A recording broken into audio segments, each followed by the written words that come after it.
Harding scoops it up as he switches spots with Misa. Porter Martone. Martone scores!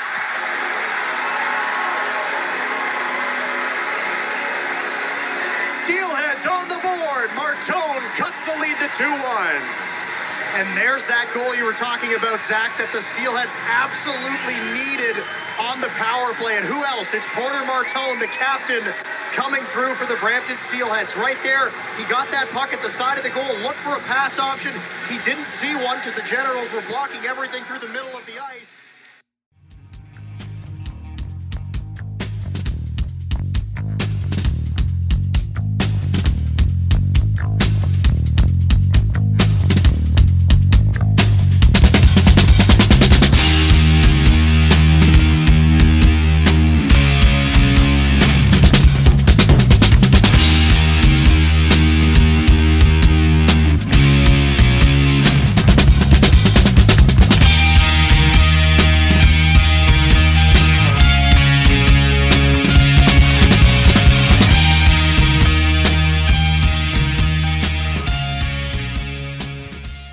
Hey everybody, it's Isaiah. Welcome to the O&B Puckcast.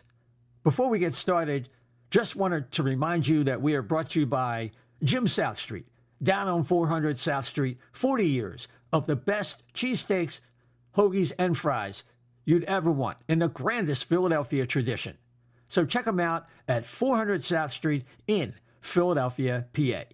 And now to our show. Welcome to the O&B Puckcast, episode number 265. I'm your host, Isaiah. Hopefully this is going out on a live stream. If not, we apologize for that. We're newbies with the technical stuff, the older guys. So, Chef B, we're going to do this a little differently tonight. I just want to get your first thoughts about a very busy weekend for the Philadelphia Flyers. Mm-hmm. I liked it. I liked what they did in the draft. I'm sure we'll delve into it a little bit more, but I think they kind of got who they wanted, and I think they kind of adjusted and pivoted as necessary. So I can't wait to talk to the crew about it. You got it. The great Dan Silver joining us. What's on your mind? Exciting weekend. I'm going to have to make sure not to pick my nose or anything now that we're on video now for the first time. But no, it was a great weekend, exciting weekend. I thought that the Flyers really nailed it at the draft, and we've got one of my favorite experts on who we'll talk about it with.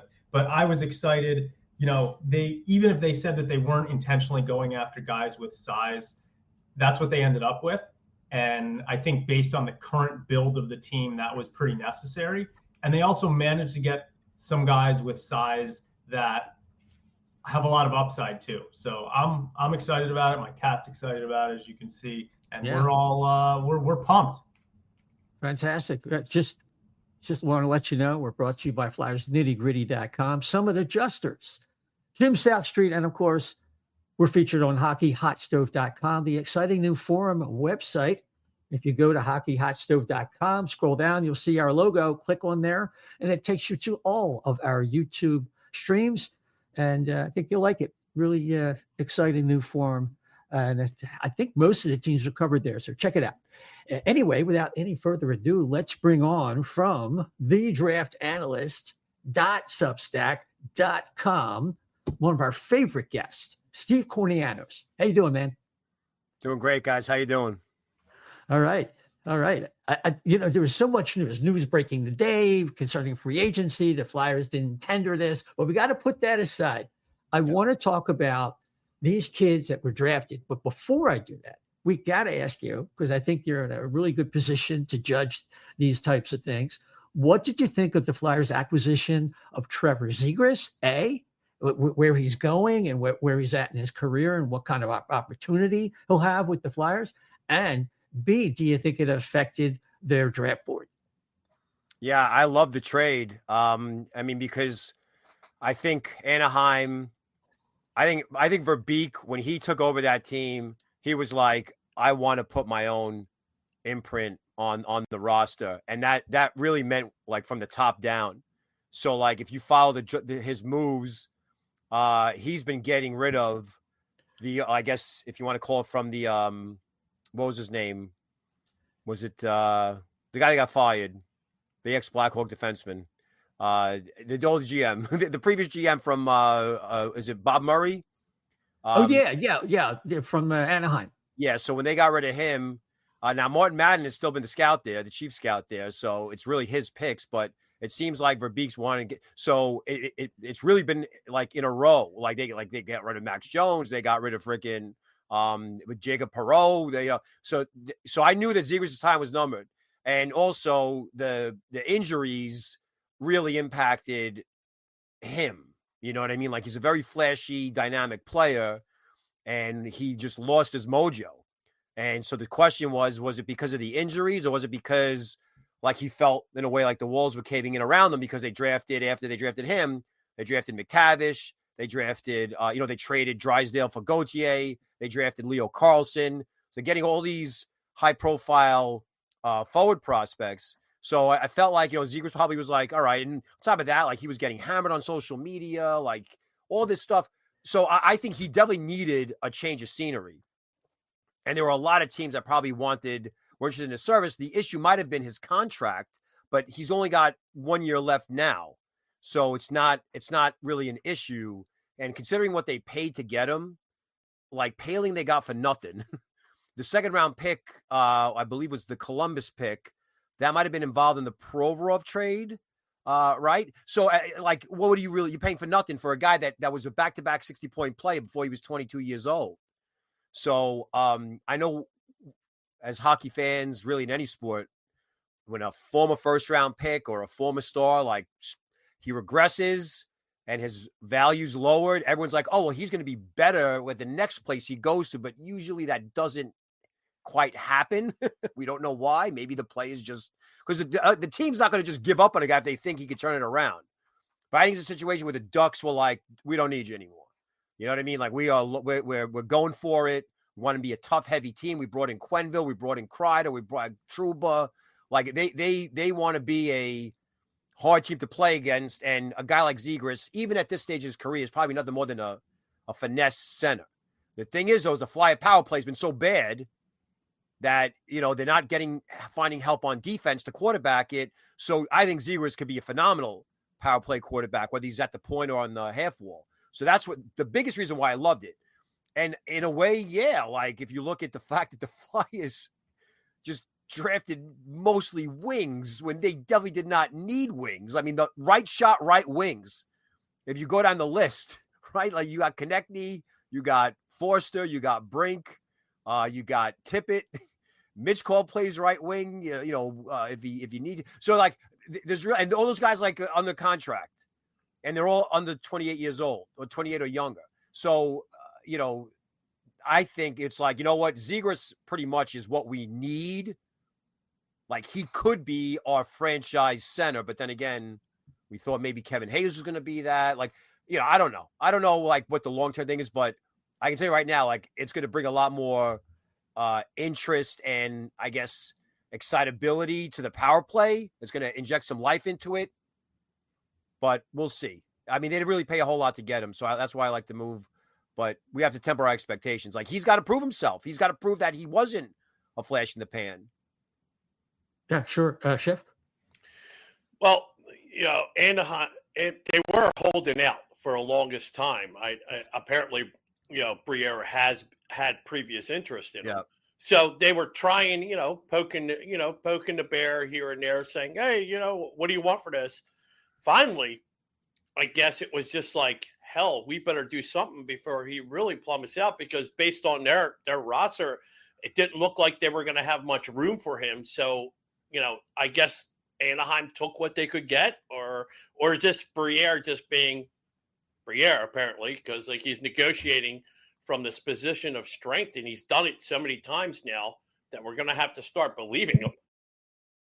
Dan, any comments about Zegras and his fit and whether it affected their board, in your opinion? Yeah, the fun thing about Zegras is he's such a charismatic guy. I mean, he went to the Flyers draft party Friday night I think it was in Atlantic City with all the fans.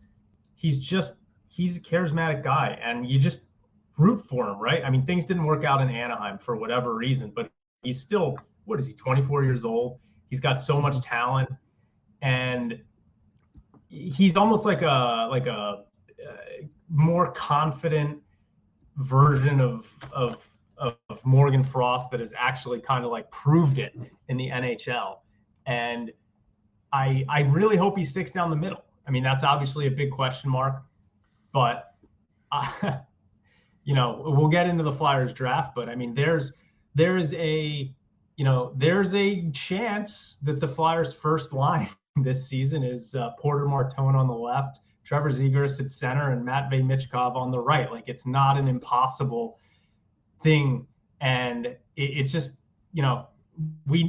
this team, we've spent so much time trying to figure out, how are we going to get elite centers? How are we going to get elite centers? Well, teams don't trade elite centers, right? And the Flyers haven't been bad enough to draft an elite center. Now, maybe you could argue that James Hagens gave them an opportunity for that. But Trevor Zegras is exactly the kind of risk that they have to take, because he's got so much talent that if he is able to figure it out, he can be a 1C in the NHL. I mean, Buccigross tweeted out after the trade that he still thinks that Zegras could be a point per game 1C in the NHL. And, there's some other people that think that too. So look, we didn't give up much, but it's exciting to think about. As Steve mentioned, he's going to help out the power play, just like Porter Martone is going to help out the power play. So I think there's a lot more to be excited about as a Flyers fan this week than there was 2 weeks ago, for sure. Yeah, absolutely. I mean, the thing with Zegras, Steve, is really, can he do better than 41% on faceoffs, and will he improve his off the puck play? And these are the areas that Rick Tocchet is going to try and get him to improve and work with the coaches and bring him up to a certain par, knowing it's not going to be, Couturier in the 50 percentile range, leading the league like Giroux eventually did. Yeah, I don't know if Zegras will ever really be that player. I mean, if we want to date ourselves, like Steve Yzerman was hammered for his like early in his career about not being, the Red Wings were losing early. Yzerman's this great player, but he's not, and so the knock on him was always, he's all offense. He's, turns the puck over at the worst times, all this stuff. And he, by the time the Red Wings were formidable to start winning cups, like, he reinvented himself. So I'm not saying that Zegras is anywhere near Steve Yzerman, but I just, like, Bobby Carpenter's another one. Like, he's a guy that like reinvented himself into a checking center. Neuendijk, like, there's a lot of them that can do it. I think with the question is he going to play wing or is he going to play center? I know that Briere doesn't want to admit what he's like. I'm gonna leave it up to Tocchet, but I think, like, you gotta, when you have all these wings, you know what I'm saying? Like, unless they have another plan, the off season, it looks like he's definitely going to be no worse than a 2C, I think. So, the warts with the faceoffs, I guess you kind of take it, but there was a major skill component lacking with the Flyers. Too many issues, like finishing. And the one thing about Zegras is he could really, like Michkov too, they could really put it on a tee, like right on the doorstep. And it's just up to those other wingers or forwards to bury him. So we'll see. But yeah, it's like Dan said, he's got charisma. He's a New York kid. He's an East Coast kid. I think, the hype that surrounded him was a little bit like premature. Like, okay, he had a 60-point season, but he was doing all the fancy stuff. I don't know how that's going to sit with Tocchet. But if you watched him play this year, like, you saw, like, it's not like he's like a soft finesse, like, perimeter player. Like, he's willing to get involved. But I think the Michkov, Zegras dynamic on the power play is going to be something to really watch. Yeah, I think the thing also is that toward the end, Greg Cronin, who we referred to as Torch Jr. here, was giving compliments to Zegras in the growth of his B game and things of that nature. So directionally, he was going in the right place. Chef, one more before we start running through the class. Yeah. So Dan had brought it up in the past, like last year, like when, there was high rumors that, he could be traded, Zegras. And there was concern, especially from us and a lot of other players, that bringing him here to Philadelphia under Torts was probably not going to be the vet under a not so patient guy towards the end of a season. It turned out to be true. He didn't have that patience, but is Rick Tocchet a better candidate, or how do you see him developing like a Trevor Zegras? I don't know. Like Tocchet, I guess definitely gets a lot out of his players, but it eventually, like, it's not sustainable. You know, if it was sustainable, he would be at one team and stay there. You know what I mean? And then so think about like Tocchet, like everywhere he's gone, it's always like kind of short term. Like, so he'll get like I think was it with Arizona, like he'll get like a modest result, and you're like, okay, wow, what's next for us? And like nothing happened. And then he'll go to Vancouver, and he was God last year. He was God. He could do anything. He could walk on water, right? Because of how the Canucks were great, and a big deal that market is with the Canucks. And then all of a sudden now it's like, all right, he was at odds with the direction. Like, so I don't know. I don't know, like, if he's that kind of coach, where he's going to get results out of the younger guys, or guys need to reinvent themselves, what have you. But we already saw that with Torts. Like, he's not Tortorella. Like, Tortorella is just a better coach, in my opinion, in terms of getting the most out of the players. Like, the Flyers went from being one of the easiest teams to play against to being a very hard team to play against. The issue was always, I thought, was the skill component that they lacked, and a horrible power play, and obviously losing the goalie was horrible. So I don't really know if like Tocchet is gonna. He's going to definitely keep them accountable. I think that's for sure. But I don't know if he has like that, if he's like that kind of like mentor where like what Mitchkov said about Tortorella was really, like, I think it was genuine. It was heartfelt to say that he wished he didn't get fired. He loved playing for him, and he learned a lot. He respected how hard he was, like, for a young player in this day and age to say that. I mean, so I think Togg is definitely the right guy for the job if you don't want Torts around anymore. But I don't know if like playing for Tocchet is going to get like the best out of Zegras, if that makes sense. Like, I think it's really going to be more on Zegras himself to like just want to prove the naysayers wrong and have that inner drive. And then I think everything else will kind of fall into place. That makes sense. So let's get rolling with the draft. The Islanders take Matthew Schaefer. San Jose takes Michael Misa. Chicago takes Anton Frundell. No real surprises there. And then Utah, maybe a little bit of a surprise by taking Caleb Denoyer, someone the Flyers reportedly had sought. Then the big turning point in the draft is number 5. Nashville takes Brady Martin. And I can tell you, most of this city just cheered when they heard that. We were so afraid the Flyers, you talk about the skill component, we're going to default to getting the what Barry Trotz, after the draft pick, called the Bobby Clark it factor of Brady Martin. So after that, it's a choice between Porter Martone, James Hagens, and Jake O'Brien in the Flyers war room. And this had been going on for a while. And by the time the draft rolled around, if those 3 were the guys, I think Zegras might have been a deciding factor in the Flyers going with Martone, who probably is more of a sure thing as a first liner than either one of the other ones. What's your impression of what the decision tree should look like, or should have looked like, when the Flyers choose Porter Martone? All right, so first of all, there is absolutely no way on any planet, in any galaxy, that Porter Martone is a better player than James Hagens. If we just go by best player available on every metric, right? Skills, speed, passing, shot, finish, like all you name it, Martone's got a couple of advantages in puck protection and size, but Hagens beats him in pretty much every category, number 1. Number 2, they've played against each other head-to-head. They played each other head-to-head at the World Junior World U18 Worlds. Hagens outproduced him. He set the damn record. Then they faced each other in the World Junior Summer Showcase. Martone was like a 4th line forward. Hagens was centering the 2nd line and putting up points a point a game. Then they go to the World Juniors, again, head-to-head. Martone's the 13th forward, gets healthy scratch against Germany. Hagens, one of the best players on the team that wins gold. So unless and the second time thing with Martone is he regressed in the second half. This is well known that he did not play as great in the first half. First half, he was averaging 2 points a game. The second half, it was like 1.4. That's a big drop off. So unless someone can point me in another direction. There's no way that you can tell me that Martone is a better player than James Hagens, just from multiple angles.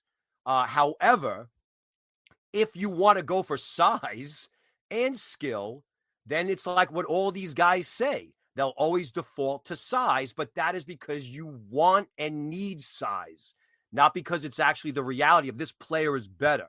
So if you remember before the draft, Flahr and Briere were like, oh, size is a consideration, but we care more about hockey IQ and competitiveness.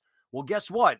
Martone had some like lazy issues earlier. I mean, he's had them where like he was like lagging or he like just lost steam early into shifts. So, and with the IQ and the vision, the playmaking, there's just no way that he's better than Hagens.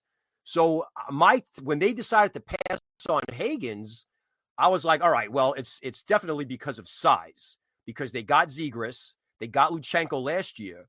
But remember that last year they passed on Boyum, a dynamic defenseman who is cut from the same cloth as Lane Hudson. Lane Hudson just had a record-setting year as an undersized defenseman. So when they made that pick, I was a little like, okay, he was definitely like, I could see how he could be like the best player available because I had him ranked 4th. I had Hagens ranked 2nd. But at the same time, you just got to be true to yourself and say, hey, we really wanted the guy who's got size. And when they asked Briere about the pick, the first thing that comes out of his mouth about Martone is like, well, he's big and his us grit. Where you would think like, oh my God, he's a brilliant player. Like if someone asked me, hey, describe Trevor Zegras, first thing out of my mouth is he's a brilliant playmaker. If you said, hey, what do you think about Matt Tkachuk? I'm like, he's a coaching, he's a nightmare to play against because he's got the combination of skill and size. But like to always default to size as the first reason why. And these scouts do it all the time. But I thought now the second piece to it is that he's a right shot, right wing. And the Flyers have like 4 really good ones or average or better. And a couple of them are locked up long term. So now we got to wonder, where does this kid actually fit? So I didn't agree with the pick. I understood why. But at the same time, clearly he makes the Flyers a better team. Clearly he'll make the Flyers a tougher team to play against. My concern is like, he's got to leapfrog a lot of dudes, to be used in an optimal, when he was with the men's worlds and when he was at the World Juniors and he was in a depth role, I've seen him a lot in a depth role in these like best on best kind of like, events. And he plays like a checker. He's hitting and he's not doing a whole lot. So that's a little bit of, that's my concern with Martone is that the other forwards are not going to just let him come in and I'm talking about even the guys in the AHL. He's going to let him walk in and take their job. Like he's going to really have to earn it, but he's got a lot of the intangibles. He's got very good playmaking ability, strong puck protection. He can weigh you down, plays with a lot of emotion. He'll stick up for the teammates. He'll drop the gloves. So he is a throwback and the fans, I think, will love him. But the real thing is like, what does Hagens become? You know what I mean? You don't want to, because it's like the reverse of the Mitchkov situation. You don't want to be like, oh, well, our intel was blah, blah, blah. It's like, yeah, well, your intel's prevented you from having a potential, 50-goal, 100-point wing. So we got to be careful with that. But at the same time, it's in the past. They got Martone, and he's going to be really like, he's going to make them a better team. Mm-hmm. Dan? Yeah, so obviously you prefer Hagens. With Martone 4th, it's not like you had him, really far down on your list. No. I love Martone. I really do. Brent Flair, the Flyers assistant GM, was pretty emphatic that he thought that Martone could play left wing. You've watched Martone a lot. I mean, Again, I've mainly seen highlights, and it does seem like a lot of the plays that he's making are from the left wing. A lot of the goals I see him scoring, obviously he scores a lot of goals, up close in the dirty areas, but he has also scored some goals on the left wing. What do you think? You think that he'll be able to transition to left wing if that's ultimately what they want to do? Yeah, he's really good along the boards and behind the net, like you said, the dirty areas. Like that's the one thing where I would say if he has one actual skill that beats Hagens and probably like most players in the entire draft, if not all players in there, is his ability to protect the puck while being checked and make elite high-end plays using his vision, his touch near the goal.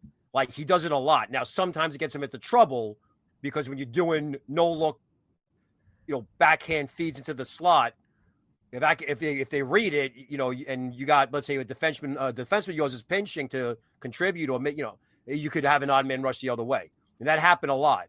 Not a lot, but so I think, to answer your question, I don't think whether he plays center, wing, left, right, I don't think it matters. Like, they got him, I think, to be that guy to like wear dudes down, control the puck, extend possessions.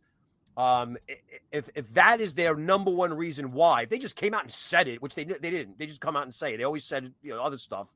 But I think from that standpoint, that Martone is going to be a great fit. You just wonder, whose job is he going to take? You know what I mean? Like, and I know Briere. I mean, we don't know what Briere's going to do this offseason, like tomorrow. Like, they could have a lot of they have deals in the works where they want to acquire like a legit, no questions asked, top six center. And Briere said he was going to spend. They were going to be aggressive. So I think the possibilities with Martone are endless because he could really be slotted into any like power play. He could run it from the wall. He could be a net front presence. You could put him in the bumper, behind the net, controlling it, like in Gretzky's office. So, that type of like versatility and diversity is, I think, the reason why they really drafted him more so than just the size, because the size is, like I said, is a bonus, but that ability to win in the dirty areas. And again, the Flyers have had a lot of issues. Like, they've had plenty of issues these last couple of, especially in the power play, just scoring those types of goals. Mm-hmm. You know what I mean? Yeah. It's great to have Mitch Korb. It's great to have, Forster who could wire it. But a guy like Martone, he's a dual threat in the key areas down low. So I think wing or right, left, it doesn't matter. He's going to make plays. One other thing that the NHL brass were kind of saying about him was that they think he's not that far off from being NHL ready. Obviously, he played with Travis Konechny, Tyson Forster, Travis Sanheim at the World Championships. From your viewings of him, will you be surprised if he makes the NHL roster this year? What are you like? What do you expect from him? You think he needs a year in the NCAA, or? All right, so my biggest issue with Martone this year was puck management. That was my biggest issue with him. It's okay with puck protection. Puck protection is fine. You're protecting the puck while you're being checked. He's great at that. It's the passing decisions thereafter, right? He's had games where he's had legit like 9 to 10 take giveaways, like errant passes in like in a period and a half. So I think a part of that has to do with Brampton having a lot of injuries. He's the main guy. I think he was team captain, so he's trying to do everything himself. And again, those are warts that you kind of deal with. Eventually, they clean it up. So I think though, if he does not fix that issue, and he's doing this at training camp, because remember, like, you have to ask the question: if he is this phenomenal prospect, why did like Team Canada consider him like a depth option and healthy scratch him? And I know Cameron isn't the best coach, but it's just still a fair question to ask. Why wasn't he a top 6 mainstay? And I think that when you have a coach like Torts or Tocchet, they're going to be told probably by development staff and by the GM, like, hey, this kid's really important to us. Like, don't break him, don't ruin him. But at the same time, the coach has to achieve results. And if possessions are dying because a Mitch Korb or a Martone is turning pucks over, it's going to impact you on the scoreboard. So I think it's really going to all depend on his ability to manage the puck better.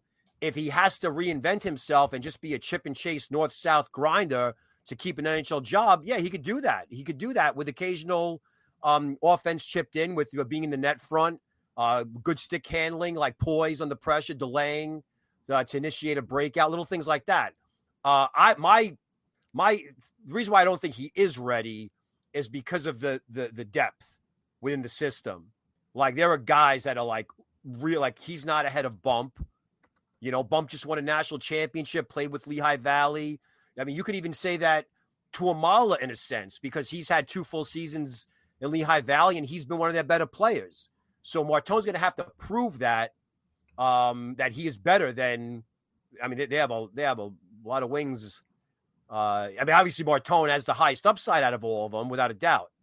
But you know, to answer your question, I think if he does make it, it's not going to be like top 6. Like he's not going to replace Tippett and, you know, freaking Midgekov and them. Like he's going to probably be a bottom 6 guy, but you know, I could see him earning more minutes by being an effective grinder, if that makes sense. Yeah, I don't think the Flyers want to go there. I think they saw with Lachenko last year, they didn't do him any favors, and he didn't have a great draft plus 1 year. I'm talking about Lachenko. So it's like, and I think there's an issue that speaks to some of the things you're talking about that were negatives for Martone in terms of conditioning. So this is a kid that has to do a better job with that. And I think it might help to solve a lot of the issues that you're bringing up, plus another year of experience. Shep, I know you want to cut in. Is he the one that's slated to go to Penn State? Is that what I heard? He hasn't made a commitment yet. Oh, he hasn't, but probably be in his best interest to do 1 year at Penn State, right? I think it would be very good. There, the program agree with everybody that. Involved, the Flyers, development, everybody. He'd be to have him. I think that all these Canadian CHL kids need to go to college now. You know, it's already been, the die's been cast. That if you got Gavin McKenna now talking about leaving, you know, all these kids are leaving. The top kids. Why are they leaving? Is it NIL money? Is it quality competition? I think it's probably like a combination of things. But yeah, I think, man, the Big Ten is going to be a freaking nightmare this year. Like they're all going to the Big Ten. Yeah. So yeah, I think that it would help him to go to college. Yes. If he goes back to, because he has nothing really left to prove with Brampton. He's been there 3 years. Yeah. He's played 3 full seasons in Brampton. He's been their best player, or one of the best players the last 2.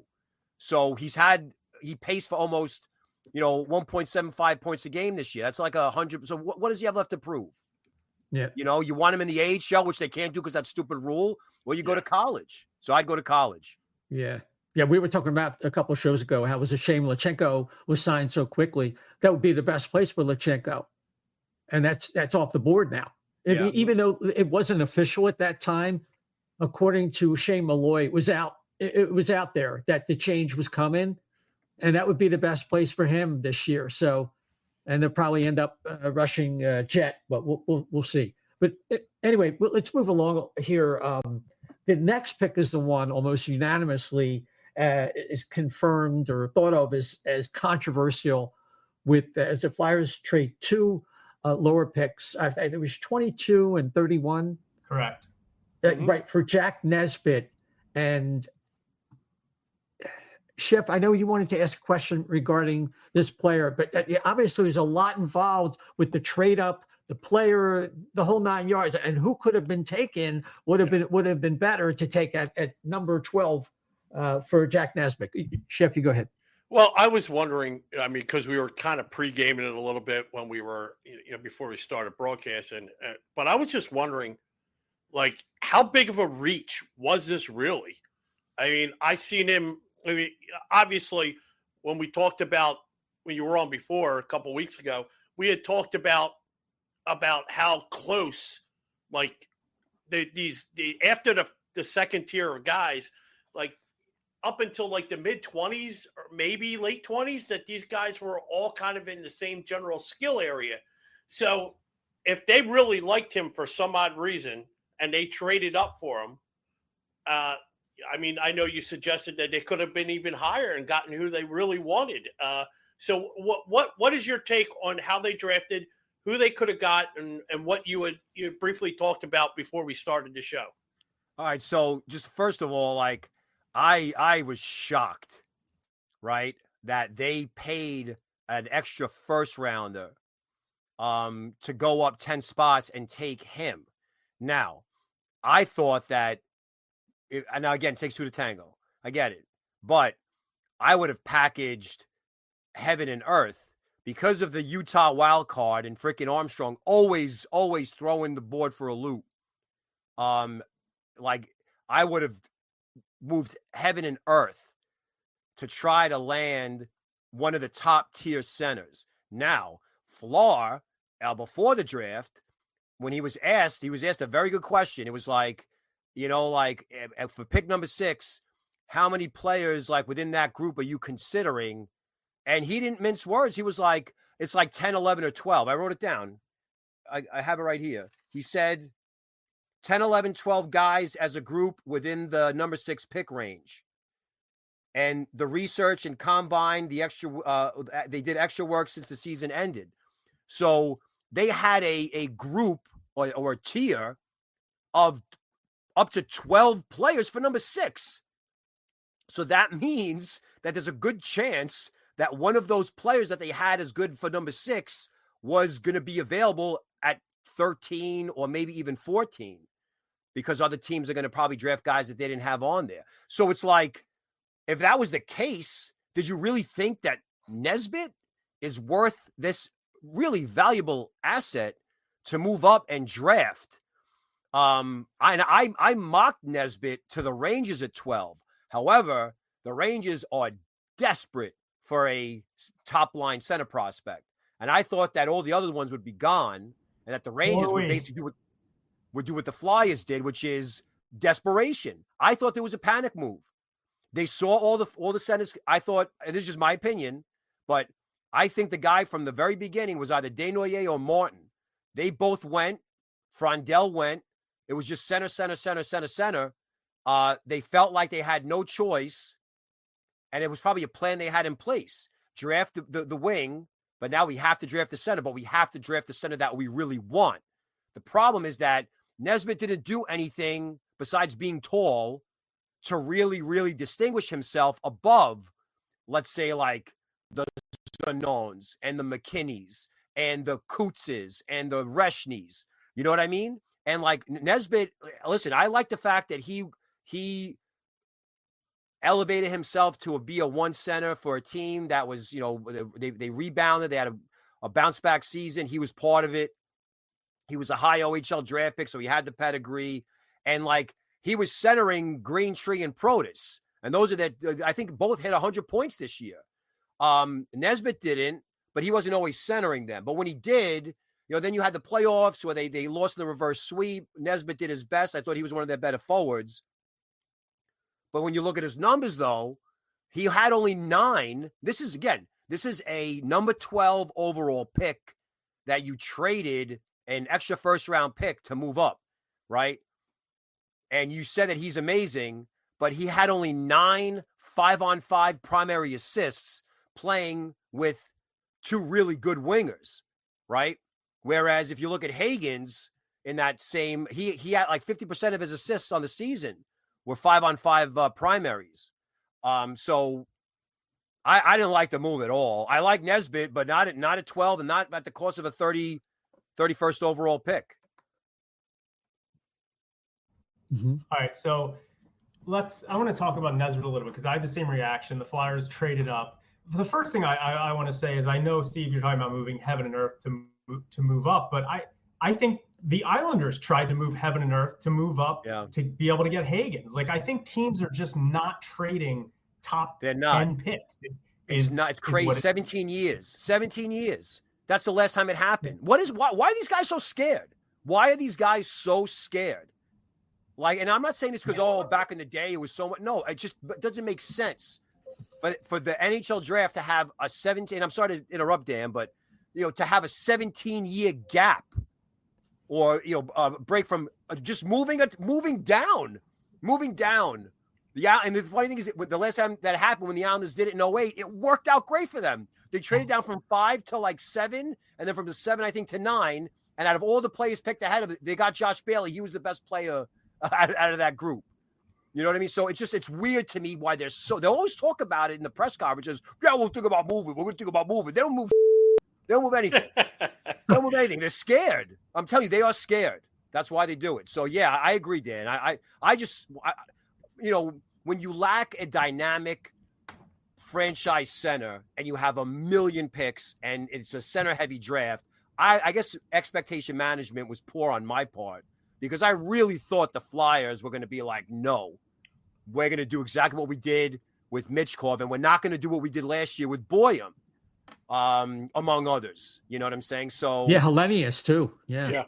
AHL, one of the best rookies in the AHL this year. You know? Yeah. Consta Hellenius, yeah. So when they we'll see. Again, it's a long-term process, and we're going to trust them for now. But I agree, Dan. I agree that when fans like myself, like you just trade the pick, but it still beggars the imagination. So with Nesbitt, so obviously he's a very big center, 6'5". Yeah.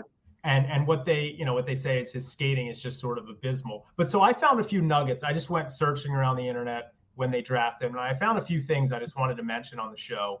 The first one was that I think it was some reporter did an interview with Matthew Schaefer and asked Matthew Schaefer, who is the biggest horse in this year's draft?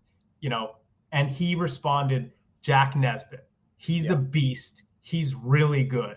So for me to hear the best defenseman in the draft say that Jack Nesbitt is an absolute horse and a beast and really good, that's, first of all, that makes me feel better about the pick right there. Yeah. Then, I went through the, Elite Prospects does a pretty comprehensive draft guide. One of the things I like the most about the Elite Prospects guide is that they have, a bunch of different people who work for them, and they have game reports from different games for each prospect. So I went through all the Nesbitt game reports, and I just wanted to read one of the reports. This is from a January 4th game against the Erie Otters. This is from Daniel G, one of their people. He said, while I've only seen Nesbitt a couple of times, he looked like the real deal in this one. Huge at 6'4", his nuance off the rush was interesting to say the least. While there are control issues here, on one of his first entries, Nesbitt worked a C-cut handoff, driving the lane, opening the flank for his teammate to power through. Such a smart play leading to a secondary assist. That wasn't the end of his creation. In one sequence, he leveraged his range, pulling the puck back in his stance and popping it over to an outside driver. Great manipulation of the tight gap. Off puck, he was a strong supporter as well, driving a dangerous shot off one knee as a trailer. It's not all perfect, but when you consider his size and execution, that's an exciting combination. He was leading defenders on the forecheck, finding open ice when he could. He's better in small areas than I thought. The other element is his violence. He dropped a man in the neutral zone with a huge hit, even darting down the ice and forechecking hard with seconds left on the clock in the second. He worked box-out plays, preventing a top and rebound in one sequence, and hunted point men with physicality. He's great at disrupting secondary threats. He looked like an A-grade top 6 power forward in this game. So, there's clearly some, and the Flyers did say, and they may have just been sort of putting this out there because they were taking some heat, but they said that they had gotten very good intel that the Red Wings were probably going to take Nesbitt with the pick after they traded up for. So, there's clearly, a lot of things to like about him, and I'm choosing to look at the positives. But do you see, obviously you've seen him play more than I have. Do you see the potential for him if he can improve his skating to become a pretty good center? I don't even care about his skating, to be honest with you. He's got a high IQ, and for me, so I was not high on him, and then around. They played Misa. They played Saginaw, and he did great. I thought he played better than Misa. So that was okay. Obviously, I'm being too bearish on him, and really watching him play all the way up until into the playoffs, where his team was dead. They blew a 3-0 lead. The Green Tree Protus duo were useless. I'm sorry if they're offending people, but they were useless. They could not get anything done, and it's part of why Kitchener came back. But Nesbitt was one of the few guys who could really just impact shifts, and he does that. My concern, though, is that at the end of the day, you're looking at a top-line center with two really good wingers in the CHL, and the numbers aren't really jiving. And you have to ask, well, why does that happen? And I think it's a combination of things. He gets too involved physically, You know what I mean? And there is a threshold, I think. Like when you're a number one center, you can only do so much. You can't be go out drilling people. And I said this about Brady Martin. He's gonna have to tone it down. So again, I like Nesbitt, but I could pull out game reports from Reshny and McKinney and Yastrin, frickin' Gustav Hillstrom, where they all have moments like that where they look phenomenal. So my issue is always going to be, it was the fact that they had to pay the extra pick to move up. I think that if they didn't and they settled on someone like a Yastrin or a McKinney or a Reshny or a Coots, that it would work. It would make sense. But then if they drafted Coots, you're like, why they draft him and not draft Hagens if they're getting a smallish center again, Yeah, that makes sense. I mean, there's names there that could run by you and say yes. And you mentioned a couple of them. Carter Bear was a guy I liked in Aitchison, I mean, think about it. Just ask yourself this question, right? Let's go back. Forget about the Flyers making the picks. If you went back to 3 months ago and you said, who would you rather have, James Hagens and Carter Bear or Porter Martone and Jack Nesbitt? I mean, come on. Obviously you like it. Scouting is an art. So, this doesn't always work. Best players in the draft, you don't always end up the best players in the NHL. But again, like the rhetoric seems like best player available. I'm not buying it. I think they targeted size. They made their list. They tailored their list to size in the upper portion. And it just makes sense. All the players that they drafted, they reached, in my opinion, on a couple of guys because of their size. And when they asked them about it, they said they started out with size. That's the first thing they say is size. So. Gotcha, Jeff. So, well, the Flyers are obviously, if you're talking about the hitting, they kind of like toned down Ristolainen. They were able to do that. And they worked on Tyson Forrester's skating, and that was an issue, I think, before. Yeah. So now you think either of those decisions, being able to reclamate their abilities to get them up to like at least subpar or par for the NHL, you think that was a part of the decision in jumping up for Nesbitt too? I mean, knowing that they've been able to do it 2 times before? I'll be honest with you. I think the decision was based on watching the freaking playoffs. And if I ever could make a rule in the league, I'd say that no GM of a losing team is allowed to watch the playoffs because you're nowhere near these guys. You're nowhere. Be good first, then build your team to be like a Stanley Cup champion. When these teams that are like, 20 and 60, and they're like, oh, we're watching the Stanley Cup and these guys are so good. I want my team to be like that. Dude, it's going to take you 7-8 years for that to happen. So it's like, I think they were heavily influenced by the size obsession, right? It was you cannot watch Florida without the announcers, the analysts, everybody talking about how heavy they are and they're big and they're skilled and they're angry. And I think that's what motivated this list. I'm going to be honest with you because there's no way, again, I could go down every player that they picked and there's no way, like you can't tell me that Shane Van Sage, and we'll talk about him, but that he was a best player available. He just wasn't. He was a north-south grinder, 4th line guy on a very good team. And when the games got tougher, he was very reserved. He wasn't creating anything. He got the puck, he would dump it in, and then he'd go hit somebody. You drafted now. You tell me you can't find something like that free agency. You can't find something like that in the AHL. But again, I got it. I understand it. But I don't think. I think for real. And again, my opinion. I've been studying their drafts for a long time. I think that the marching orders were make us big, make us tough, make us mean. And that's why you got the draft class that you got. Well, also, it wasn't just them. Other teams around the league took note that too. So, yeah. But the only thing is, when they were talking about Brady Martin, and it kind of feeds into your discussion point. Sam Bennett and a lot of these other guys, well, what was Sam Bennett doing in Calgary? He was languishing. Wasn't really doing that well. No. And he's not the player that he was in the playoffs if you don't have Barkov and Tkachuk and Verhaeghe and Reinhart. And you have to get the skill because that's tougher to get. So fortunately, Martone has a little bit of both. Yes. He's a skilled player Nesbitt too. And I don't want people to think that I'm like, these guys are going to be pluggers. Like these guys have a lot of skill. I would say, like, on varying levels of like the higher end, let's say, like you have elite, sublime, generational, whatever. So I think that Nesbitt, if you dropped him in within 3 years, you put him on a line with Mitchkov and let's say Forster or with, whomever, he'll make it happen. He'll make money. I'm convinced that he could do that. It's more like what really just bothers me is that they just didn't just come out and admit that they wanted big guys. Just if they came out and said size was important to us, because remember, they didn't say that at the pre-draft press conference. They said, both of them, that we size is a factor, but it's not as big and important as competitiveness and hockey IQ. And they went and they kind of, but still. So yeah, Dan. Yeah. Jumping into the second round, because there's one guy that I think does have and by the way, we can get into Van Sage. I like Van Sage a lot. I think there's actually some potential there to be potentially like a Tom Wilson type of player. I think he's got some decent skill to him.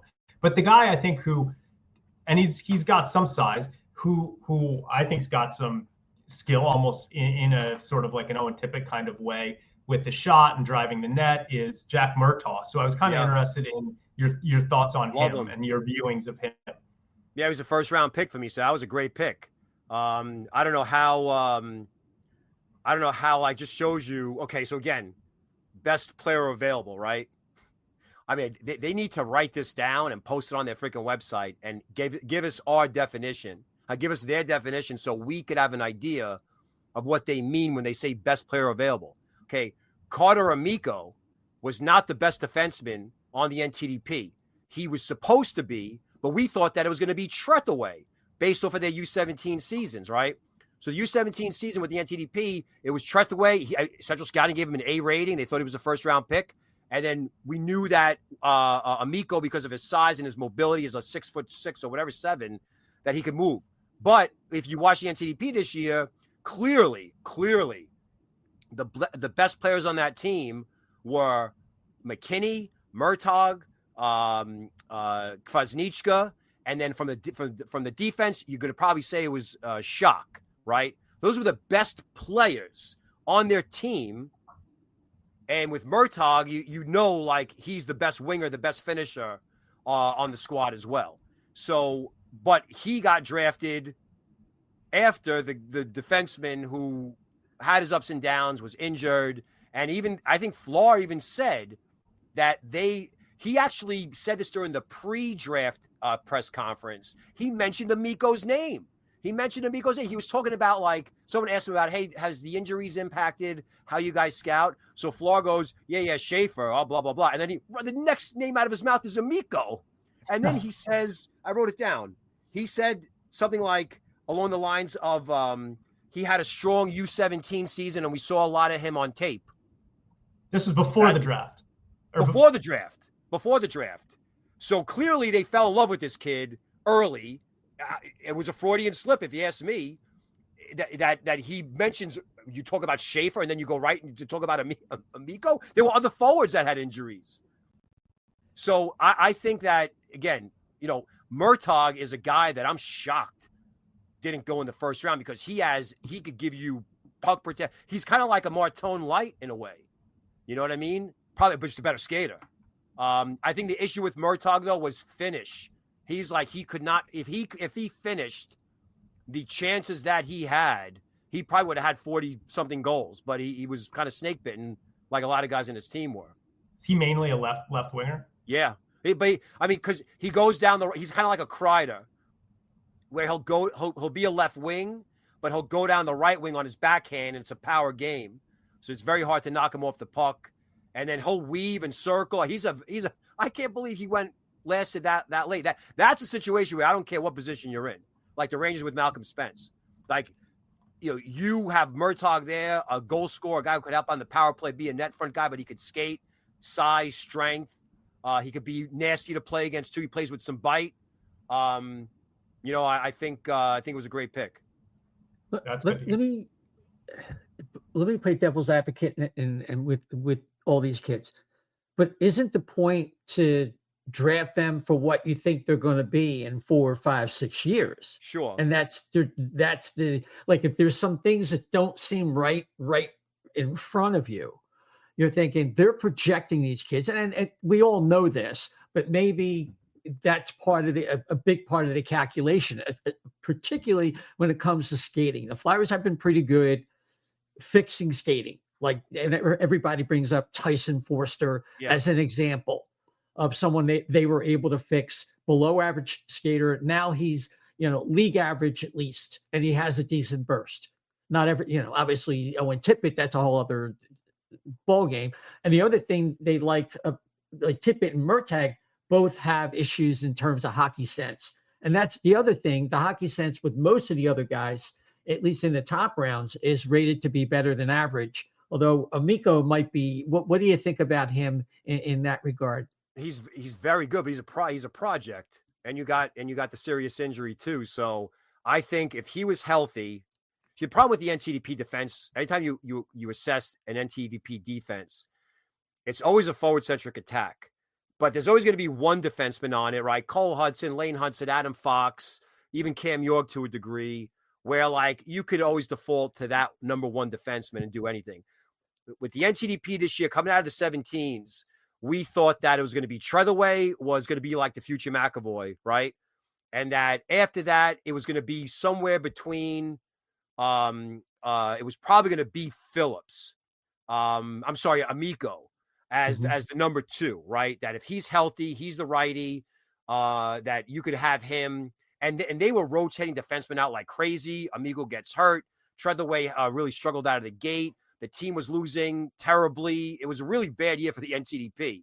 So perhaps the fact that like the NTDP was under duress more than they usually are, allowed scouts to see them out of their comfort zone, and they're not dominating games. And this is like, so like, for example, the 2 games against the CHL was embarrassing for the NTDP. They were outclassed in every sense of the word, and only the goaltending made the second game close. So I think that a healthy Amico, a better than average Treadaway, you would have probably seen these guys elevated more and talked as potential first round picks. I think the selection of Amico is just a straight up gamble on this kid being healthy, marrying it all together. He's going to go to BU. He'll be a physical shutdown guy with quick feet, soft hands. But it's going to probably be like a 4-year situation there. But yeah, listen, the kid is what, 6'7", 6'6"? He's massive. 6, yeah. Yeah, so 240 pounds? 232, I think. Yeah, so like maybe they think of him, he could be like a Nikishin, but Nikishin was like a real nasty, violent guy. I don't know if Amico's going to play that way in college, and also with the injury, he might have to tone it down a little bit. But I had him ranked like in the 70s because I had to play it safe because of the injury and the unknown. But Fleur, apparently they were sold on his U17 performance a year earlier. Yeah, well, they got medical reports that he just had a bad surgery. He had a fractured kneecap, and the procedure was done improperly, and that's why he had the relapse. And now it appears as if it's been taken care of. They've seen the medical reports, and you hope the kid could play past it and move on. Yeah, definitely. He had some nasty in his game. Dan? Yeah. Yeah, so I know you mentioned Shane Van Zage before, and he's one of the guys who, beginning of day 2, I actually tweeted out a list of 3 guys that I was hoping the Flyers would take. It was him, Prokhorov, and I don't even remember who the third guy was. But they ended up taking Van Zage, and to me, he's like I see almost like a Tom Wilson type of potential for him. It sounded like maybe you weren't as sold on his, I don't know, his sort of like the talent upside. IQ, puck control, like he's not there, or is there?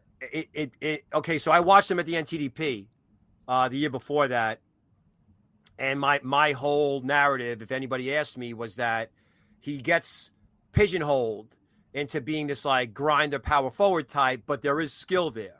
Now the skill was muted It was inconsistent, but you're like, okay, he's a draft -1 playing for the NTDP.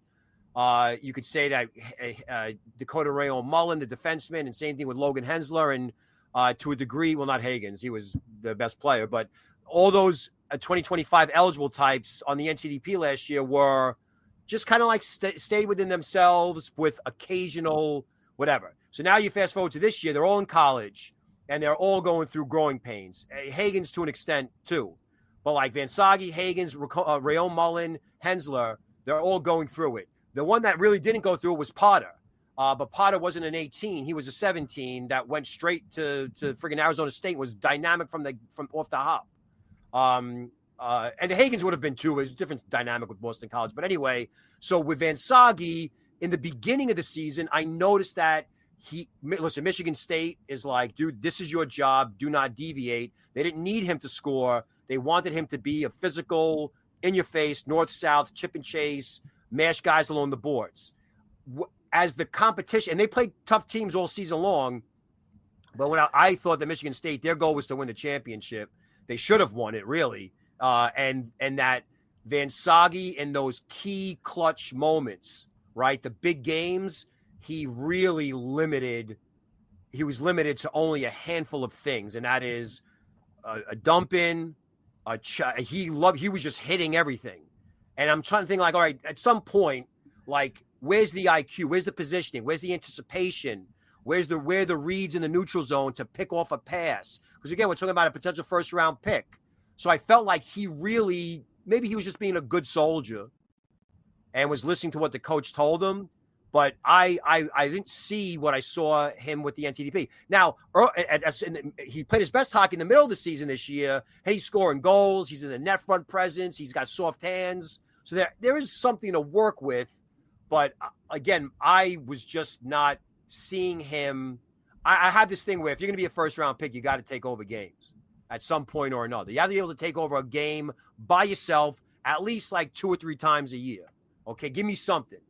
And with Van Sage, I didn't really see that. But again, just a situation where he's a freshman on a powerhouse team that's got 24, 25-year-olds. But listen, if they got Dorwart and I love his game, I could see Van Sage having that same type of trajectory on the wing. But by the time he's like a senior at Michigan State, no one's going to want to play against him because he could be that kind of a player. Gotcha. So there's one more pick in the second round at 57, Matthew Guard.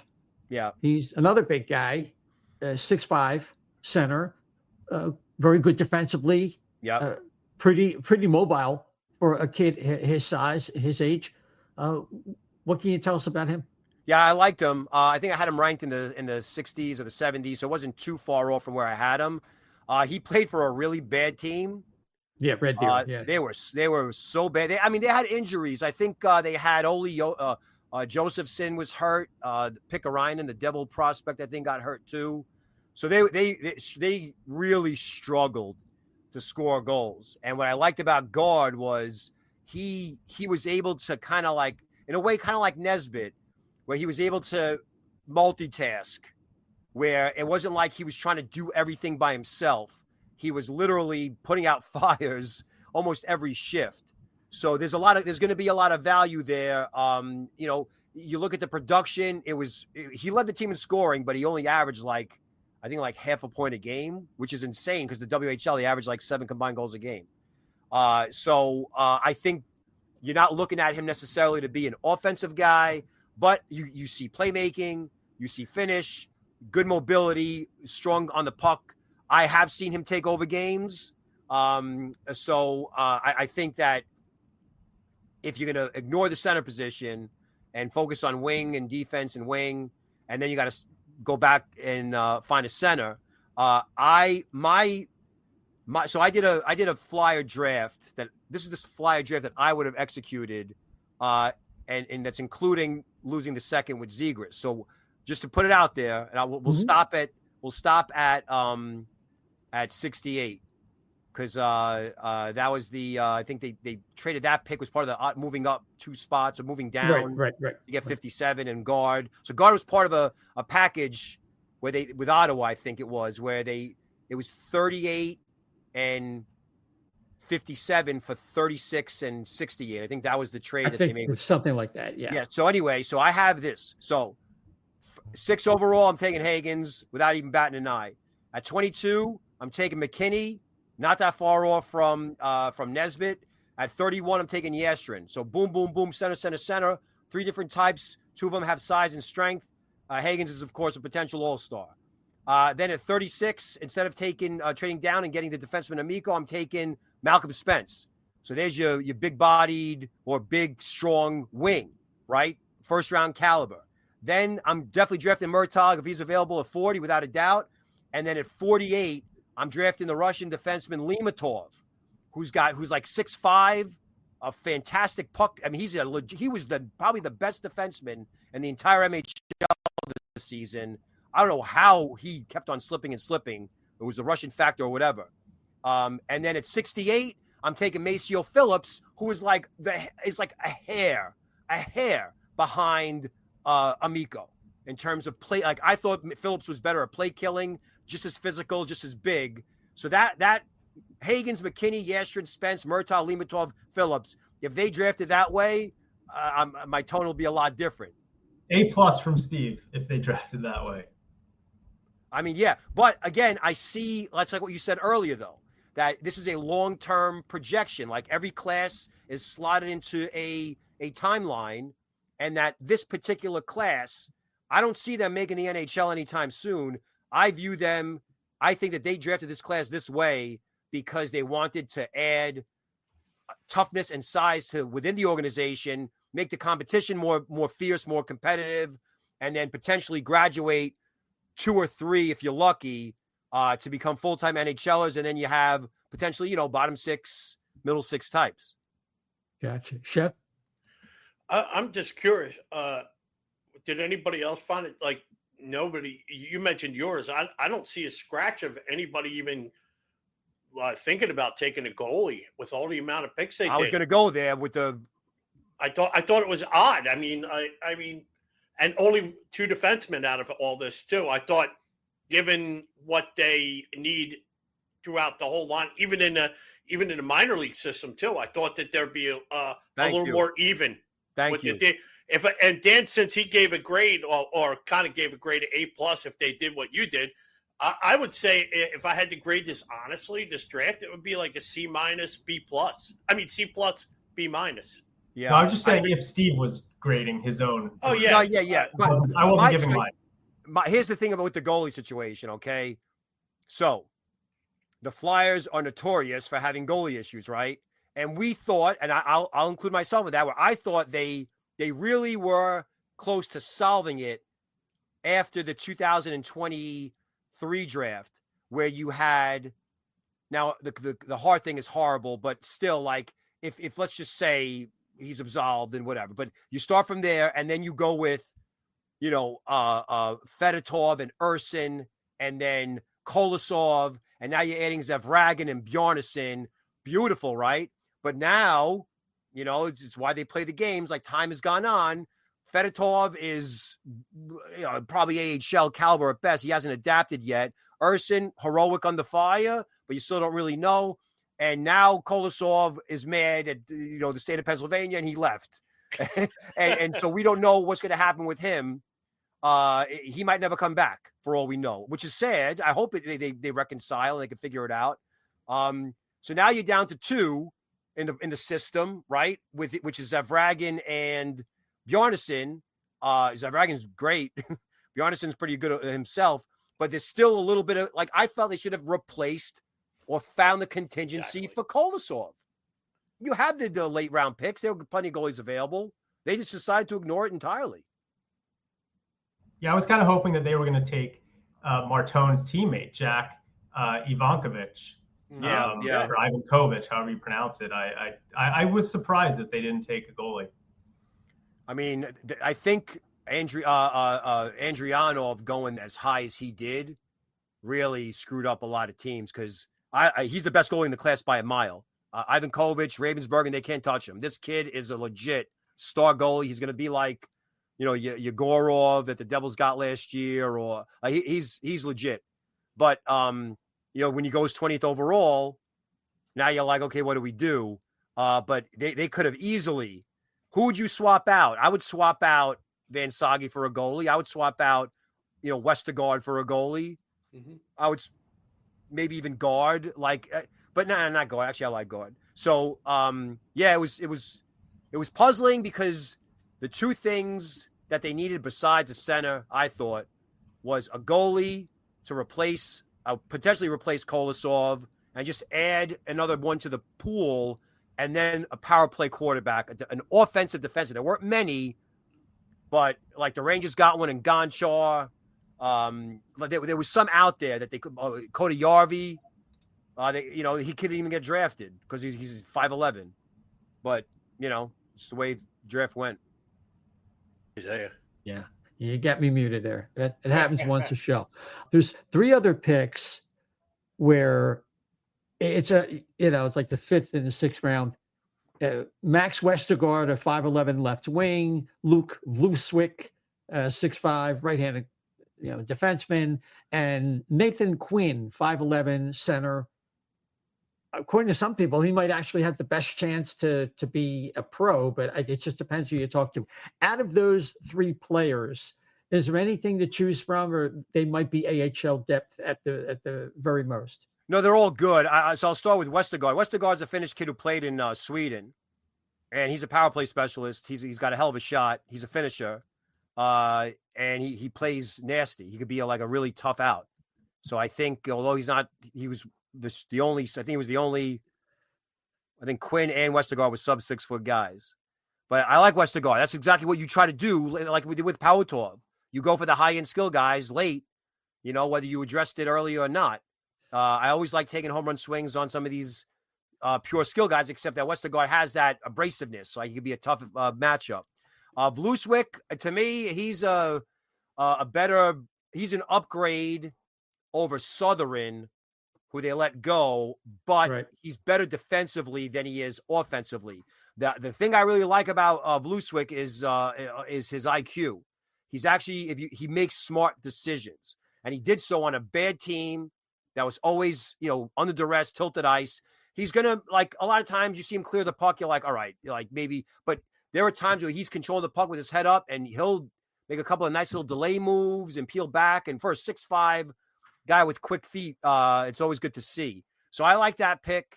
But ultimately, I just think it was just a replacement for either. He's kind of like a combination of Southern and Mann, where he's not soft. He could be a tough matchup in the below the dots in front of the net, but he's also got that puck moving ability. You didn't see him play in a good environment in terms of winning and losing because the team was so bad. Mm-hmm. And then Quinn is very good. He's a hard-working, hard checking, hard everything, but he's feisty and he's got the skill to back it up. So those 3 picks, they all kind of have the same makeup, specifically Westergaard and Quinn, the center wing combinations, that they're not big, but they're feisty, competitive, and they have skill. They can make plays. So you could put them on the power play. So let's just say, hypothetically speaking, they're in Lehigh Valley. You don't want Westergaard and Quinn on a checking line. You want them on a top 6 line. But like I said, there's a long wait for them to make.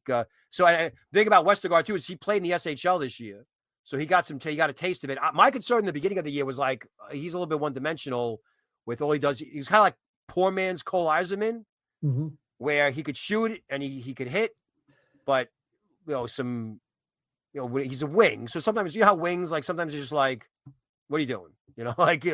So. But again, those 3 picks, this is just how my brain works. I can't help it. I actually liked those 3 picks better than I liked, I like Murtaugh, but better than I liked, Amico, Van Sage, that grouping. I would have, done something different. But I mean, relative to value for where they're at in the draft. Yeah, I just think that they prioritize skill. There's nothing inherently wrong with that, as long as you tell Steve that you're going to do that. Basically. Okay. So, I mean, being frank, you you have a very mixed reaction about what they did Yeah. versus is it versus expectation or just in general? Like if you sit back and you say, well, this should be pretty good draft. They're going to get two players that'll be NHLers that'll play 200 plus games. Martone should be a star, and then they got a couple guys that might be tweeners, might get a cup of coffee. I think that because the Flyers had already had a strong pool, and they've made good choices the last couple of years, that they felt like they were in a position to maybe assume more risk, and I don't have a problem with that. But again, like, where is the power play quarterback? Where is the legit franchise center? We thought that both would be addressed, more so the franchise center. So now what you're doing is you're selling the fan base that Jack Nesbitt is the franchise center. And you can't say, well, we got Martone and Nesbitt. You know what I mean? Like, sometimes when you make these decisions, it's like, were you right in taking that risk to take the winger that you really didn't need and then take the center that you kind of overdrafted? At the end of the day, it just goes back to what I said, like Hagens and Bear or Hagens and Desnoyers versus or Hagens and Carbonneau, I'm sorry, is a lot better to me than Nesbitt and Martone. And I'm listen, you ask him about, I forgot who it was. They were like, oh, and he played so well in the World Juniors. Oh, Heikki Ruohonen. They were like, oh, and he played so well in the World Juniors. So clearly that matters something. Well, why didn't they talk about Martone and how he played in the World Juniors? It's just weird. And they talked about Nesbitt. He had a very strong second half. We like that. Well, Martone didn't have a strong second half. So, right, that's like confirmation bias. On a scale of what the Flyers have at center, you have Luchenko. It sounds like you would rank Nesbitt but behind Luchenko, but in front of Berglund and Ruohonen. Is that how you would stack them? Yeah, but I wouldn't be surprised if Ruohonen becomes better than, because Ruohonen is a similar player to Nesbitt, probably more of a pure passer. Not pure, because Nesbitt's a really good passer. I don't want to shortchange him like that. But yeah, I think if you look at the thing is, though, with all those four centers you just named, they're all playmakers. They're all straight up playmakers, right? Nesbitt's shooting percentage, I wrote it down in my trusty book. Nesbitt's shooting percentage in the playoffs through 2 rounds was like horrible. So he's definitely not like, and that is just a sign. It could be like just he's snake bitten. But Nesbitt is not a goal scorer. Berglund is not a goal scorer. Luchenko could be maybe, but I don't think it's in his DNA. And then Ruohonen, it seems like when you pair him with wings who could finish, he's going to, be more unselfish. So where's the dual threat center? Where's the guy that could pretty much do it all? Do you want a dual threat center because you have all these wings that could finish? I just think that they're going for IQ, playmaking, vision, which is, again, totally fair and acceptable. But they don't have that component for goal scoring down the middle. But again, like these guys, I think Nesbitt is the kind of guy. And again, I really don't want this to make I'm bashing the kid because I really do like him. I had him ranked, I think, like 20th. So I just the competition in Lehigh Valley is what I try to envision, right? They are not going to make the NHL team for a couple of years. So when they're in Lehigh Valley, who's the odd man out? Are you going to make Ruohonen stay at Harvard for 4 years? Are you going to make Berglund stay in Sweden? With Luchenko and Nesbitt, there's no choice. You have to put them in the AHL when they're eligible to play there. So who's the odd man out? Who's gonna take a back seat? You know what I mean? And I just hope it works out for them. But I still think that this draft class added an element or a component that the Flyers they had but not enough of, because now they're adding the size to the wing where teams really have to be concerned about it when they play them. Like I said, I just wish they admitted it. Just come out and say it. Why you got to freaking lie? Gotcha. But Gotcha. they didn't even address, like what you said, all the playmakers. We haven't had a sniper on this team in a long time. So I feel like one of these or two of these 9 picks, or we started off with a lot more than 9 too, and neither one of them really panned out as a sniper too. So I mean, I don't think goal scoring is obviously a problem at the club level. But I think that with the way that they're building the forward ranks, I don't think it's going to be problematic with them. It's going to come down to defense and goaltending. That's what you got to worry. Like, is York and Drysdale and Andrea and Bonk, are they going to be able to? And then the goalies, are they going to be able to? Like, what kind of team are the Flyers going to be in 4 years? Are they going to be like a build from the net out type of team, or is it going to be all run and gun? And then, we're running gun, but we can't finish in the playoffs. Let's go add some grit. And so, in a way, this draft might have been able to provide them with that option, maybe even 2. Well, yeah, I think they've got the grit covered now. It's just, absolutely. We're hoping the skill would be there. So it's hard to argue with what you said. I think most of the spin locally and somewhat nationally has been really positive. But I mean, it's good. I want to keep it real. If you I can call always like say, I see it. Listen, I can't give every team a positive review every year.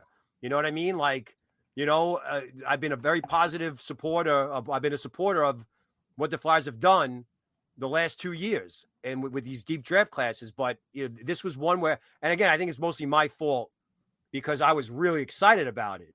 I was like, wow, look at all these picks, man. They're going to walk away with these. And I'm like, if I didn't do the research that I did, it starts all the way back to July, where like I can't unsee Martone struggling at the U20 level. I can't unsee, Nesbitt not really creating as often as I thought he could have. So if they took, this tone would be completely different if they took players who didn't really, concern me as much. But then again, Martone's only concern really was the turnovers and was just the puck management. That's really the only thing. I don't really care about the skating. He's quick enough in tight spaces.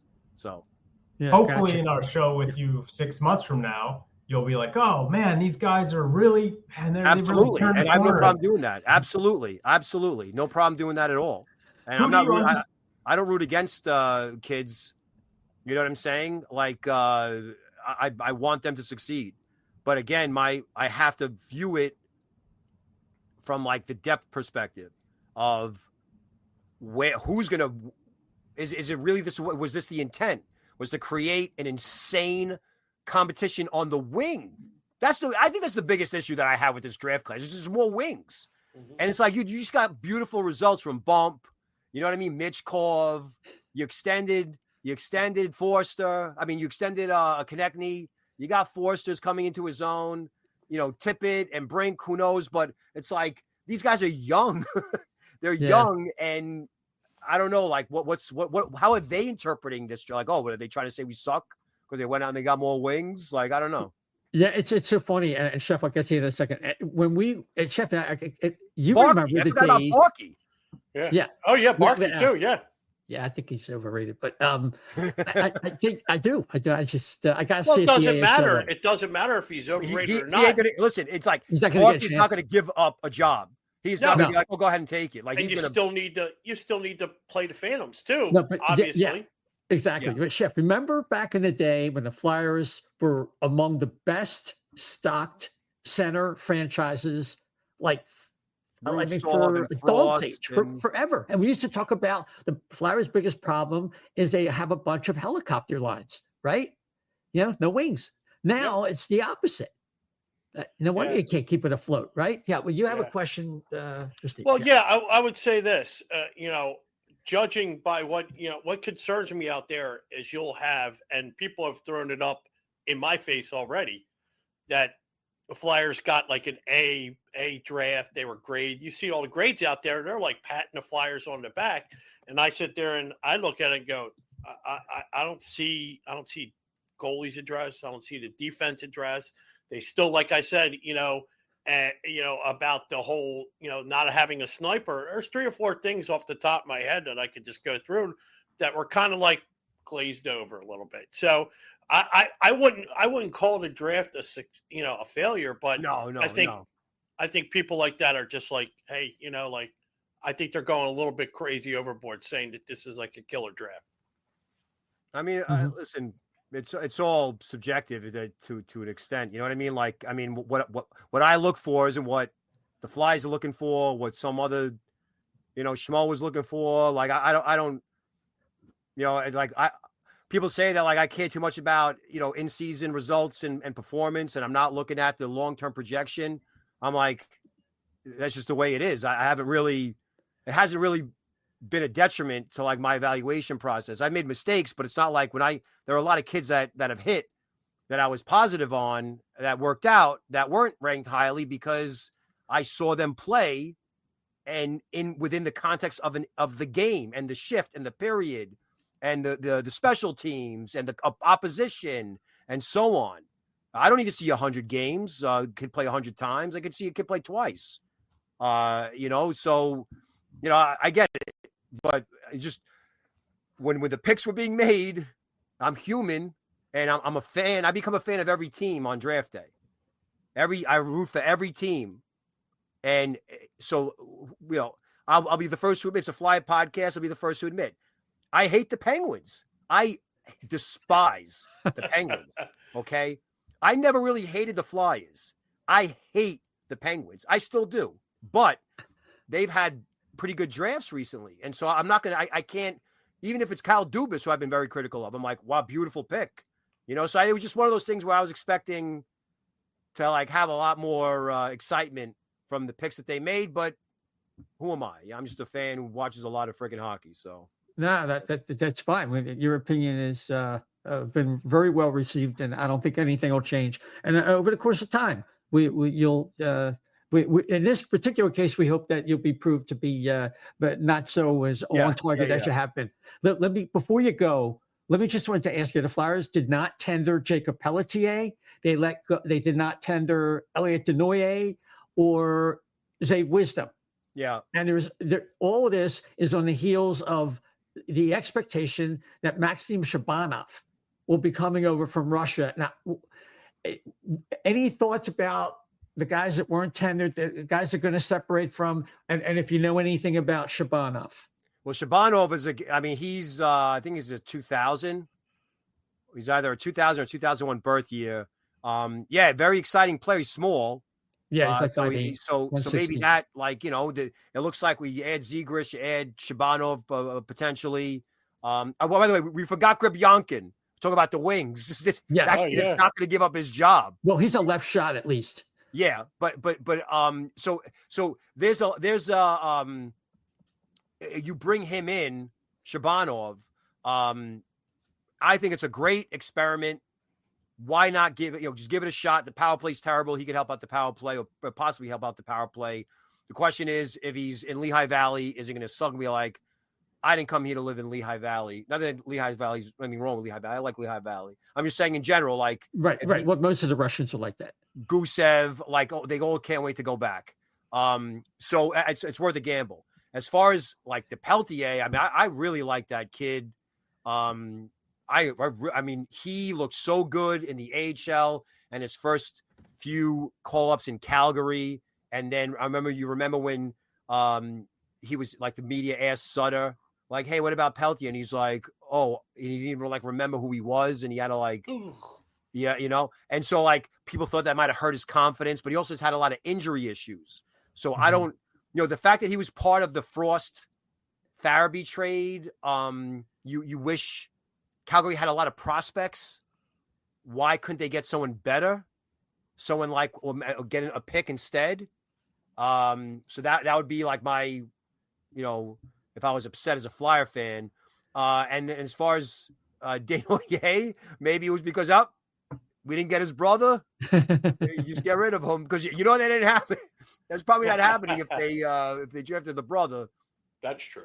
And then with Wisdom, it was always the skating. We always figured like.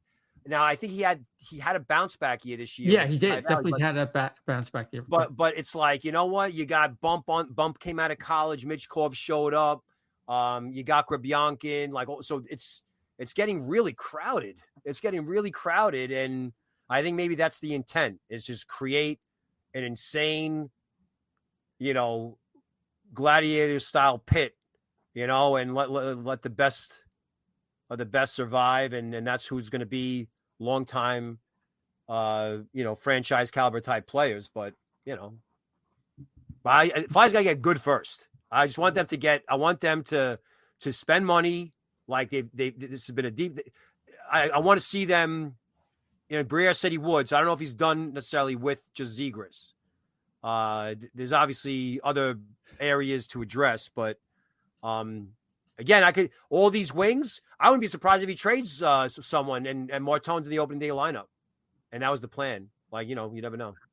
Yeah, I hope they don't do that. Yeah. So it's the last thing you want to do. That if they didn't have the greatest draft, the best thing to do if you're not sure about some of these kids is give them more time to cook. That's just my perspective. Not too long, like freaking Hershey, where they're like 48 years old and winning. Yeah. That's what Hextall wanted to do. But anyway, so Steve, your work is great at thedraftanalyst.substack.com. Your draft guide is available. It's very comprehensive, and it's a type of information that you can use all season long. Yeah. In terms, it's got so many numbers there. It's so much information. What more can you tell the folks about it? Because it's a pay service, but I think it's worth every penny. It really is. Well, I mean, listen, you could pay for just $5 a month and then cancel after you download the PDF. If you want the hard copy, it's like $14, I think, on Amazon. But really, it's for me. I call it like the cycle. The cycle begins when the draft ends, and I got to watch all the interviews on what the teams say, and then hold them accountable by tracking all their moves, all their prospect moves, the success of their AHL team. So, like, for example, it just helps me predict how the draft is going to unfold and what the organization is trying to achieve. Mm-hmm. So to do that, you got to crunch a lot of numbers. I usually go 5-year increments. So, like, for example, this last draft guide was from 2020 to 2024, where you analyze positions drafted, the leagues they drafted from, and then you create the prospect depth chart, which is broken down by contract, who's signed, who's not, by position, by age. Because when I go to a place like Puckpedia or back in the day Cap Friendly, I wanted to see just the prospect depth chart. I didn't care about the freaking, and even the guys in the AHL. And the reason why I do that is because who's going to be the first guy to call up? So if you, for example, if you go to the, like the Flyers one, like I have Bump high up, but I also have Eklund there because he's signed. He's not necessarily a prospect because of his age, but he might be one of the first guys called up. And it helps. All right, well, Eklund got called up, but Bump didn't. Why? How does Bump feel about it? It's all these things I try to think about. But really, at the end of the day, the report is really for me to answer the questions that I have. And if someone thinks the same way that I think or is looking for the same info that I want, then you'll enjoy it. Yeah, absolutely. It is, to describe it in one word, voluminous. I think you really like it. I appreciate it. Yeah, no doubt about it. The draftanalyst.substack.com. Steve, thanks for joining us tonight. And hopefully down the road when prospects are in the spotlight, we'll give you a call and we'll have you on. Anytime, guys. Really appreciate it. Thank you. Always a pleasure. Yeah, you got thanks. it. Likewise. Thanks, Steve. All right. You take care. Thank you. Take care. Right. Okay. So that was not exactly what I was expecting. I thought it would be a little bit more positive, and it certainly stands out from some of the other reviews I've seen about the Flyers draft. Whether it's the Pronman, maybe he's at the top of the heap in terms of the pundits, and Wheeler not quite as much sunshine with the Flyers draft, but he overall it seemed like he really did like it. Charlie O'Connor was really happy with the Flyers draft. So there's obviously a variety of opinions, and we'll have to see how things play out. Anybody have some initial impressions? Dan, I mean, you're our prospect guy, so why don't we get you to weigh in? I'm not, Steve spends a lot of time watching these kids. Pronman does, elite prospects, which is one of the, again, is probably my my go-to, just because I like reading game reports from all these different people. They had Van Zage 27th, which they always put an emphasis on skill. So the fact that they had him ranked so highly, I thought was a pretty good sign for him. And they had, but they had what I think they had Nesbitt 48th maybe, or am I thinking of someone else? They had Matthew Garr 44th. But I think they had Nesbitt 48. So they had him a lot down low. I mean, look, these are 17, 18-year-old kids. It's just going to be how they develop. So the Flyers clearly put an emphasis on size and compete with some skill mixed in. And now we're just going to get to sit back. The good news is that because they had so many picks, you're throwing more darts at a dartboard. So you got to figure that some of these kids won't work out. Some of them will get injured. You just have more opportunities. And it certainly seems to me like none of these guys were like massive reaches. So, I think that the quantity card here is hopefully going to work out in the Flyers' favor. Yeah, definitely. Chef? Yeah, I mean, I want to reflect on that. Like, I'm not saying it was a bad draft or anything. I'm not saying. I just think, let's be reasonable about it. It was still, I think this still gave it a good review. I think they did it good. I just didn't agree with a lot of other people that it was just like A+ draft. And I just wanted to be a little more specific about that. But otherwise, I mean, it's great. I think it's awesome. Okay. I'm kind of, I like the second round. The first round, I have some of the same reservations that Steve has. If you ask me, would I rather have James Hagens and say Carter Bear or Porter Martone and Jack Nesbitt?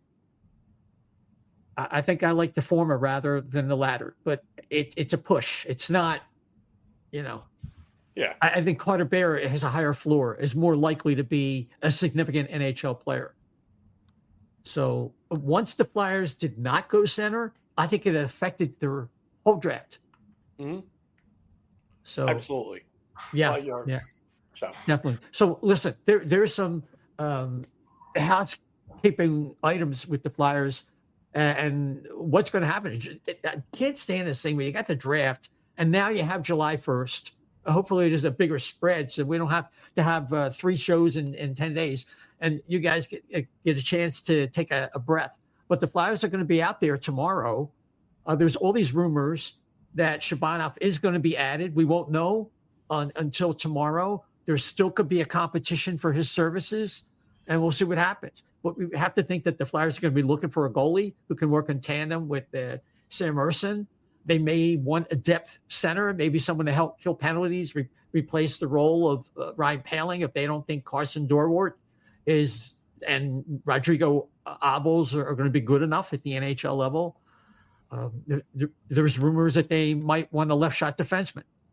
And I think of Nate Schmidt just is not going to be, re-signed by, he was bought out before and Florida got a lot out of him. He played very well for them and he might be a good fit here. Are the Flyers willing to fork over the kind of money that he's probably going to get? I don't know. And Cam York, I think they're going to try and get a deal. He could be an offer sheet target. They're getting closer, I hear, but again, I'm not sure. So these are some of the things we can expect from the Flyers. And I think both Ryan Gilbert and Anthony Sanfilippo talked about something was going to happen that was a little bit of a surprise. And I don't think Shabanov is that, right? So if that is indeed the case, we won't hear about it. You're not going to hear about it ahead of time. Yeah. And it could be, who knows? It could be a smokescreen because Danny does that. They both do it. Danny and Jonesy, they both do it. It could be smokescreen just to scare other people into their wheelhouse. And I think, let's just say that. Yeah. I can also say that tomorrow's free agency is likely going to be probably as likely to be trades as free agent signings, because so many guys have already signed that, they re-signed, like Florida re-signs. I can't go through them all. We'll be here all night. So it just, check the wires check Specters Hockey at Specters Hockey. He'll have everything. He's got a live thing with Bleacher Report or whatever to catch up with it. But Ekblad is coming back, and so is Marchand. Marchand and Bennett. So I don't know how they do that. So I think they're $350,000 over right now. They'll fix that. And Marner got traded. I don't think it's officially been announced yet. But Dan, what do you think of this whole thing about the blackmail that if Vegas doesn't send some kind of compensation, in this case supposed to be Nick Waugh, if it's pronounced Waugh or Nick Roy, I'm not sure. I think it's Waugh, that they were going to investigate the Golden Knights for tampering. But either way, supposedly Marner is on his way to the Vegas Golden Knights for $12 million over 8 years. And Toronto gets Nick Waugh or Nick Roy, depending what it is. So any comments, Dan, or you just... I'm not surprised. The tax-free states, Nevada and Florida, are signing some big contracts. So I'm not surprised. I'm sure Marner will go, and probably the finals will be Vegas against Florida next year. So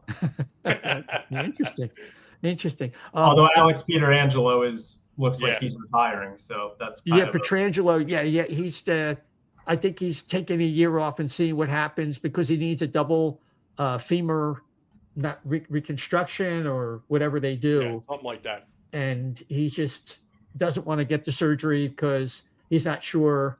So he's going to take a year off regardless. I'm not sure where that leads him at this stage of the game, having won 2 cups. So, okay, last thing before I go, John Buccigross hears that there might be a return to home white jerseys. So I don't know if that's next year or part of the CBA, if that is what everybody's looking forward to. I remember back those days. Anyway, so last word, Dan, we'll start with you, then Shep, and then we'll get out of here. I mean, I think we covered it. Just excited about the compete level of a lot of these prospects that the Flyers took. So it's going to be fun watching them all develop. It feels like we finally have a stocked prospect system again. Yeah, that's for sure. And people can follow you at DSilver88 on X. Correct. Chef? Yeah. And I agree with Dan. I think it's going to be exciting to see these kids. I'm going to try to make it down to camp in the next week, in a couple of days here. So we'll see if that works out. Yeah, development camp starts next couple of days, so that will be exciting. You can follow the O&B Puckcast on X and Blue Sky at O&B Puck, at O&B Puck, on Getter at O&B Puckcast. You can follow the O&B Puckcast on several podcast platforms, including Apple, Spotify, iHeart, TuneIn, and Amazon Audible, and of course on YouTube and Facebook. Just plug in there O&B Puckcast; they'll pop right up for you. And if you could rate and subscribe, give us a follow, really helps us out. It moves us up the charts, and people are looking for Philadelphia Flyer podcasts. That's all we have for you tonight, folks. I hope you've enjoyed it. Until next time, I guess maybe we'll wrap up some of the trades and free agents that maybe the Flyers got involved with. Until then, take care.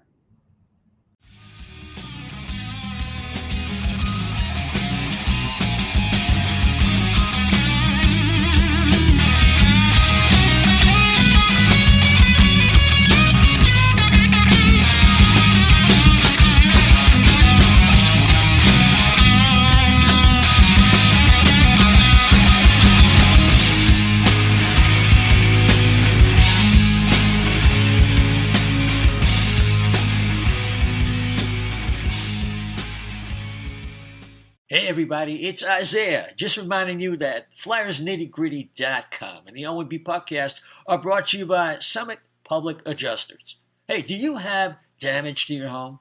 Not sure who to call? We suggest that you call Summit Public Adjusters before your insurance company. Dealing with your insurance company can be very stressful. Let Summit take the stress out of the claims process. From storm damage to your roof, to toilet overflows, to broken pipes and fires, Summit gets you the most money for your repairs. So next time Mother Nature leaves you in need of repairs, call Summit Public Adjusters at 215-752-0560 or visit summitpublicadjusters.com. Licensed in PA and New Jersey.